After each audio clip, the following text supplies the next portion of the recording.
एक राजा की कहानी। बहुत समय पहले की बात है। एक राजा जंगल में शिकार करने गया होता है। जब शिकार करने गया होता है, उसकी पूरी टीम उसके साथ में गई होती है। शिकार करते करते एक जानवर का पीछा करते करते राजा अकेले काफ़ी दूर तक निकल जाता है। फिर वो लगभग शाम होने वाली होती है और राजा रास्ता भटक जाता है। जो उसके साथ और लोग होते हैं, मंत्री और बाकी सभी लोग, उनसे भी बिछड़ चुका होता है और उस जंगल से बाहर निकलने का रास्ता भी उसे समझ में नहीं आ रहा होता है कि किधर जाना चाहिए। अब राजा डर भी जा रहा होता है, काफ़ी परेशान होता है कि अब क्या होगा। तभी उसको थोड़ी दूर पे कुछ आहट सी समझ में आती है। वहाँ पहले तो उसे लगता है कोई जानवर ना हो, लेकिन फिर वहाँ जाके देखने की कोशिश करता है कि कौन है वहाँ पे। वहाँ जाके जब देखता है तो वहाँ पे एक आदमी होता है, एक लकड़हारा उसको मिलता है। उसको अपना परिचय बताता है कि मैं यहाँ का राजा हूँ और शिकार करने आया था, रास्ता भटक गया हूँ, क्या तुम मेरी कुछ मदद कर सकते हो? तो उसने कहा, हाँ महाराज, बिल्कुल, आप हमारे राजा हैं, आपकी मदद करना तो हमारा कर्तव्य है। और क्या चाहते हैं? तो वो बोलता है कि मैं अपनी पूरी टीम के साथ आया था शिकार के लिए और अभी रास्ता भटक गया हूँ, यहाँ से बाहर जाने का रास्ता मुझे दिखा दो बस। लकड़हारा बोलता है, इसमें कौन सी बड़ी बात है, मैं तो खुद ही बाहर जा रहा हूँ, आइए चलते हैं। राजा उसके साथ साथ चलने लगता है, उस लकड़हारे के साथ। तो जब रास्ते में चल रहा होता है तो कुछ बातचीत भी होती है। राजा उससे पूछता है, क्या करते हो? तो वो बोलता है, मैं एक लकड़हारा हूँ, रोज़ जंगल से लकड़ी काटता हूँ, काट के घर ले जाता हूँ, फिर इस लकड़ी से कोयले बना लेता हूँ और उसको जाके बाज़ार में बेच देता हूँ। जो पैसा इससे मिलता है वही मेरी अर्निंग है, उसी से मेरे परिवार का पालन पोषण होता रहता है। राजा बोलता है, ठीक है। ऐसे बातें करते करते वो लोग सड़क तक आ जाते हैं। मतलब वहाँ से राजा को अपने राजमहल का रास्ता समझ में आ जाता है। तो वो लकड़हारा बोलता है, महाराज, अब बस यहाँ से सीधा जाएंगे, आगे बस एक दाहिनी तरफ मुड़ेंगे और थोड़ा आगे जाके आपको समझ में आ जाएगा, वहीं पे आपका राजमहल है। ये बिल्कुल शॉर्टकट है, बहुत छोटा रास्ता है, यहाँ से मैं रोज़ ही इस जंगल में जाता हूँ, तो ये रास्ता मैंने आपको बता दिया। राजा उस लकड़हारे से बहुत खुश होता है और बोलता है, आज तुमने मेरी जान बचाई है, अगर तुम मुझे नहीं मिलते तो मैं इस जंगल से बाहर नहीं निकल पाता। कोई ना कोई जानवर आके हो सकता है मुझे खा लेता, या अगर कोई नहीं भी आता तो भूखे प्यासे मेरी मौत तो हो ही जाती। तो तुमने मेरी बहुत बड़ी मदद की है। कल तुम दरबार में आना, मैं तुम्हें कुछ इसके बदले में कुछ इनाम देना चाहता हूँ। लकड़हारा बोलता है, ठीक है। राजा अपने महल में चला जाता है, लकड़हारा भी अपने घर चला जाता है। लकड़हारा काफ़ी एक्साइटेड होता है कि सुबह महल में जाना है, राज दरबार में जाना है, कुछ अच्छा इनाम मिलने वाला है। यहाँ राजा सोच रहा होता है कि लकड़हारे ने आज बहुत बड़ा काम किया है, मेरी पूरी लाइफ बचाई है, तो क्या देना चाहिए उसको इनाम में। सोचते सोचते राजा को याद आता है, उसका एक बगीचा होता है। कई सारे बगीचे वहाँ आसपास होते हैं, लेकिन एक विशेष चंदन के पेड़ों का बगीचा होता है, जहाँ पे बहुत अच्छी खुशबू हमेशा आती रहती है। राजा को वहाँ पे बैठना, वहाँ पे टहलना बहुत पसंद होता है। तो राजा को लगता है कि उसने बहुत बड़ा काम किया है, मेरी जान बचाई है, तो क्यों ना ये मेरा जो सबसे प्रिय चंदन वाला बगीचा है, यही उसको इनाम में दे देते हैं। अगले दिन लकड़हारा सुबह आता है दरबार में और राजा उसको बुला के उससे बोलता है कि तुम लकड़ी का ही काम करते हो, तो मैं तुम्हें एक बगीचा इनाम में देना चाहता हूँ। रास्ता बता देता है कि अभी मेरे सैनिक तुम्हें वहाँ छोड़ देंगे, वो चंदन का एक बगीचा है, वो आज से तुम्हारा हो गया। मेरा बहुत प्रिय बगीचा है, कभी मेरा मन किया तो मैं ज़रूर वहाँ पे टहलने या तुमसे मिलने आऊँगा। लकड़हारा बहुत खुश होता है, राजा को बहुत धन्यवाद देता है और वापस आ जाता है। कुछ समय बीत जाता है, कुछ महीने बीत चुके होते हैं। फिर एक दिन राजा को ऐसे ही अपने बगीचे की बहुत याद आती है, क्योंकि राजा अक्सर अपने उस चंदन के बगीचे में टहला करता था। तो राजा को लगता है कि चल के आज अपने बगीचे में टहल लेते हैं, एक बार लकड़हारे को भी देख लेंगे, उससे भी मिल लेंगे। जब राजा अपने बगीचे की तरफ चलता है, थोड़ा सा ही आगे जाता है तो क्या देखता है कि दूर से ही उस बगीचे से धुआं सा उठ रहा होता है। आसपास बहुत काला काला सा होता है, काली वाली माहौल होता है। धीरे धीरे और आगे बढ़ता है, पहले से ही थोड़ा सा डिसअपॉइंटेड हो जाता है, थोड़ा सा और आगे बढ़ता है। वहाँ जाके क्या देखता है, लकड़ी कटी रखी हुई है, कुछ जगह कटी लकड़ी के ढेर हैं, कुछ जगह कोयले के ढेर हैं, और चंदन का जो बगीचा था, आधे पेड़ लगभग उसके कट चुके हैं। लकड़हारे के पास पहुँचता है, थोड़ा सा दुखी होता है, थोड़ा सा उदास हो जाता है और लकड़हारे से बोलता है कि ये तुमने क्या किया। लकड़हारा जैसे ही राजा को देखता है, तुरंत उनको प्रणाम करता है और बोलता है, आपने तो बहुत उपकार किया, मेरा तो आधा कुछ महीनों से आधा जीवन लगभग कट गया।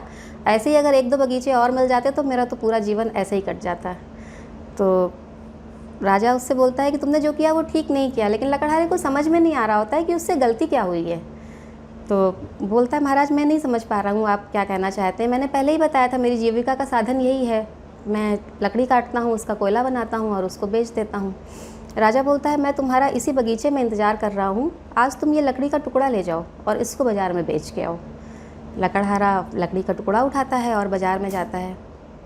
बहुत अच्छी चंदन की लकड़ी होती है, वो बहुत अच्छा चंदन होता है। जैसे ही वो बाज़ार में पहुंचता है, बहुत सारे लोग उस चंदन की लकड़ी को लेने के लिए तैयार हो जाते हैं। जितना दाम उसने एक्सपेक्ट भी नहीं किया होता है, उससे ज़्यादा कीमत उसको उस चंदन की लकड़ी की मिल जाती है। जब लकड़हारा सिर्फ एक बार सोचता है, एक बार तुलना करता है, तो वो कोयले की अपेक्षा बहुत ज़्यादा होती है, कई गुना ज़्यादा कीमत होती है उस लकड़ी की जिसको उसने काट के जला के कोयला बना दिया होता है।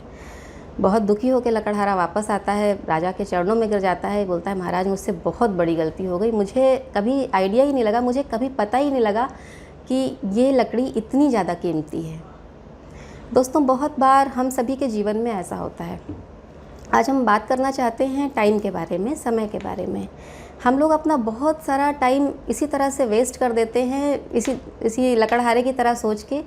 जो चंदन होता है उसको हम लोग साधारण चीज़ समझ लेते हैं और कोयला बना के वो चीज़ें धीरे धीरे करके स्पेंड होती रहती हैं, वेस्ट होती रहती हैं। कहानी छोटी सी है, लेकिन अगर समझने की कोशिश करें तो जो इसकी सीख है वो बहुत इम्पॉर्टेंट है, बहुत महत्वपूर्ण है। टाइम को हमें बिल्कुल भी वेस्ट नहीं करना चाहिए। सभी के पास 24 घंटे का ही समय होता है। जो बहुत सफल लोग होते हैं, जो मीडियोकर्स होते हैं और जो असफल लोग होते हैं, उनके पास भी। सफल लोगों की एक ख़ास बात ये होती है कि वो अपने टाइम का बेस्ट यूज़ कर सकते हैं। अगर हम टाइम मैनेजमेंट की बात करें तो सक्सेसफुली अगर हम अपने टाइम को यूज़ कर पा रहे हैं, वही टाइम मैनेजमेंट है। क्योंकि टाइम को कभी भी हम सेव करके नहीं रख सकते। ये इस तरह की चीज़ नहीं जिसको हम बचा लें और बाद में यूज़ कर पाएँ।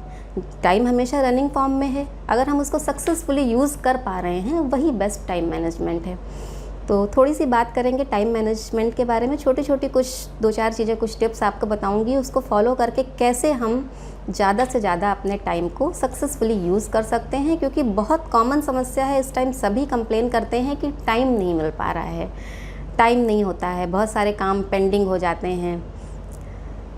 क्या करना चाहिए जिससे हम अपने टाइम को बेस्ट यूज़ कर पाएँ या अच्छे से मैनेज कर पाएँ? सबसे पहली और इम्पॉर्टेंट चीज़ है प्लानिंग।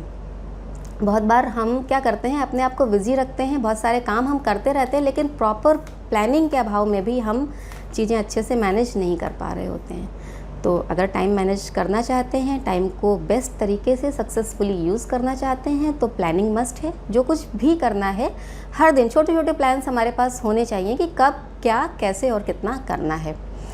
नेक्स्ट, जब हम प्लानिंग कर लेते हैं, उसके बाद हमें प्लानिंग करेंगे तो डेफ़िनेटली बहुत सारे काम हमारी पाइपलाइन में आ जाते हैं।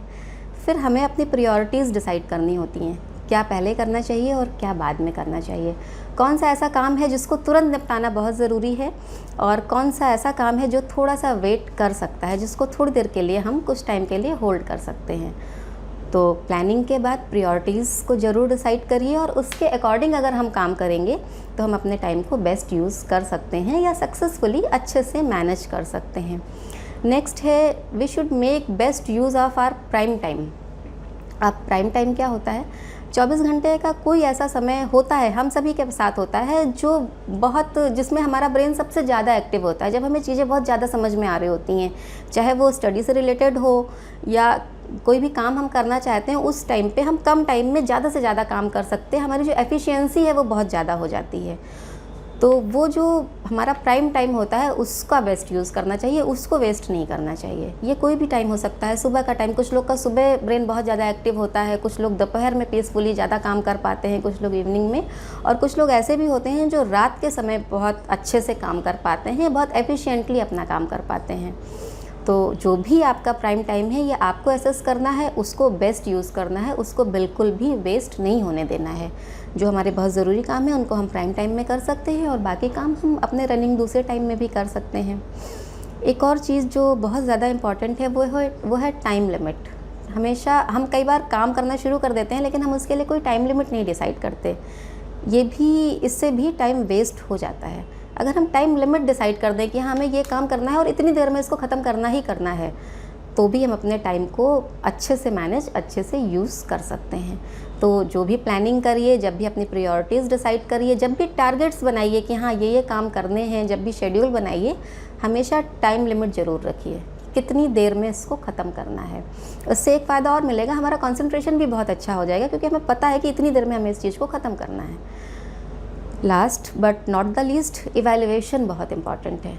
जो कुछ भी प्लानिंग करी है हर दिन रात में अगर हम ये सिर्फ एसेस कर लें, सिर्फ इवैल्यूएट कर लें कि जितना हमने सोचा था वो हम कर पाए हैं, उस टारगेट को अचीव कर पाए हैं या नहीं, तो भी हम अपने टाइम को अच्छे से मैनेज कर सकते हैं। जब इवैल्यूएट करेंगे डेफिनेटली कुछ काम ऐसे होंगे जो शायद रह गए होंगे। अगर बहुत ज़्यादा ज़रूरी है तो उसको हम रात में ही निपटा सकते हैं। अगर ऐसा है कि हाँ नेक्स्ट डे कर सकते हैं तो उसको नेक्स्ट डे की लिस्ट में हम प्रायोरिटी पे रख सकते हैं। तो इवैल्यूएशन का भी ध्यान रखना है। ये छोटी छोटी चीज़ें हैं, हम सभी इसको जानते भी हैं लेकिन कई बार नेगलेक्ट कर देते हैं, यूज़ नहीं कर पाते हैं। इसको अगर अच्छे से यूज़ करेंगे, थोड़ा सा थॉटफुली यूज़ करेंगे तो हम अपने टाइम को बेस्ट यूज कर सकते हैं, अच्छे से मैनेज कर सकते हैं। Thank you so much.